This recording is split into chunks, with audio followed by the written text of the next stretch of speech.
هسه احنا احد المتنزهات الصغيرة اللي موجودة بين الاحياء السكنية، دائما تلقاها هيك يعني باركات صغيرة، ودائما تلقى بيه بحيرة مثل هاي اللي هنا بعدين اصورها لكم.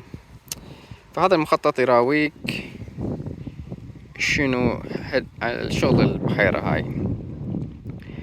مثل ما تشوفون اكو نهر او جدول صغير هنا موجود، فالماي من الجدول يسحبونه بمضخات هاي البحيرة الاصطناعية، بحيث هنا رقم واحد يقول لك حتى يصفى الماي من شكو مخلفات او يعني شغلات زبالة تبقى هنا. وبعدين اكو حاجز صخري يكون يعني مثل الفلتر مثل المصفى، يجي الماي منه. بعدين البكتيريا والطحالب والشغلات الميكروبية راح تحلل الوساخة والنيتروجين.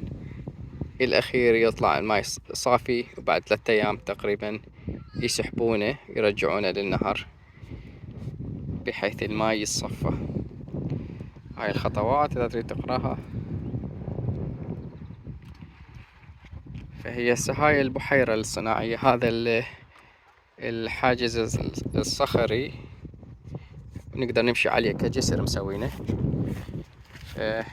نراويكم.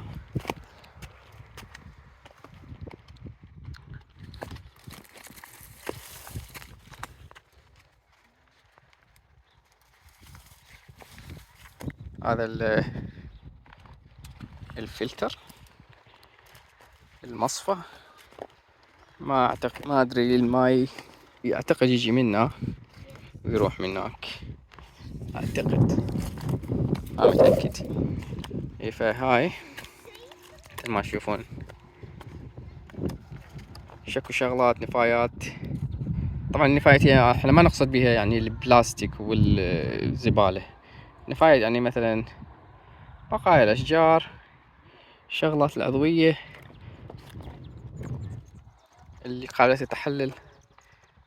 هنا هذا هم مدخل مال الماء، وهاي مثل ما تشوفون هناك المجرى اللي يروح للنهر. ونفس الشي موجود بالجهة الثانية بس خلف الأعشاب. هاي كلها الأعشاب بحيرة. البحيرة واصلة للأخير من هناك، بس هي مغطاية بال هاي النباتات المائية. ما تشوف